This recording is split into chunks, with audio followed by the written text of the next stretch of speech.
Okay, so g'day, welcome back to Gumardi's Coins and Banknotes, and in today's video we have something in which it's not going to fit on the screen. So these are Chinese banknotes and they are called custom gold units. So these are denominated in 1 CGU, but pretty much it's like just 1 yuan, $1.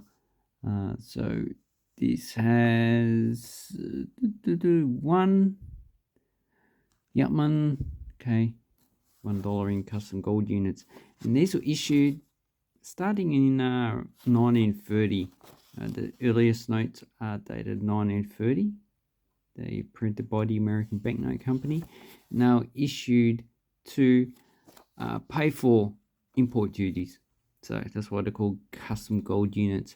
And if you read the Wikipedia article, they do have some information, not too much. So these were never equivalent to the Chinese yuan. So in 1935, they just made it a fiat currency.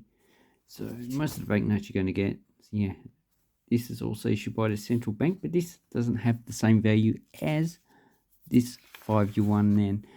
So initially, the Wikipedia article says there is 1 CGU equals about 2.2 yuan. So that's a pretty good exchange rate. But in 1942, it was at 1 to 20. So that means that there was a devaluation of the Chinese yuan by within 12 years. But as the gold units were based on gold, so the initial value against gold was, if I can find it, okay, 1 yuan was equivalent to about 601 milligrams, so 0.6 of a gram of gold, and in 1942 it was raised to 0.888, so which is actually a really good number. So it says it's equivalent to $1, but we need to look at that. Okay, so initially they issued banknotes from 10 cent to 10 yuan. So the smallest valued banknote I have here is the 1 yuan. They all have Sun Yat-sen, so the first president of China, just as the Central Bank of China. And all the information on this side is in English on the other side. And we have the, I believe that is the provincial building, so the initial building that they used. I can't remember the actual city, maybe it's Shanghai.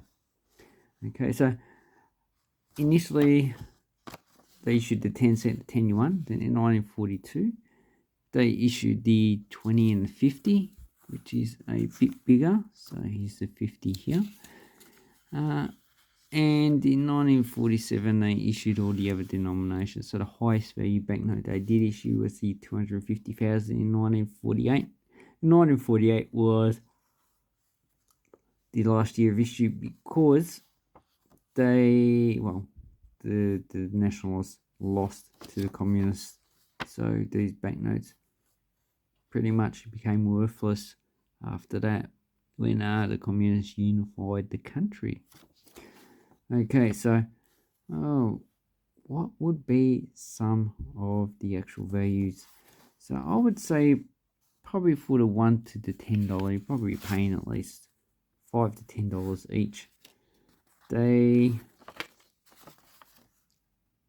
are not too hard to get. I find the 10 yuan is actually the easiest to purchase. But when you go higher than that, they start to get a bit scarce. And some denominations like the 250,000 I find almost impossible to get. The 50,000 in which they have, how many? They have 4 different banknotes. Most of those are very hard to get. 25,000 has 3 different banknotes. 10,000 has 2. So when you get into the thousands, the banknotes get hard to get. And interesting things, they issued a 2000. So if we look on this website, they issued a 2000, 2500. So these 1948 ones are actually harder to get. If we look at, where are you, cursor? Okay, so we've got 10,000 for the 1947. And here we have the 100 and the 500 with different design. So I've never seen those for sale. Most of them are in this horizontal position. And here's the initial banknotes that were issued. And they did come in 100, 250, 500, but they were only issued in 1947. So this was equivalent to 50 US dollars. These would have been a lot of money because they still had the value in gold. So they were always equivalent to US dollars. So if you can think about the value of the US dollar back then, $5 can actually purchase quite a lot of stuff.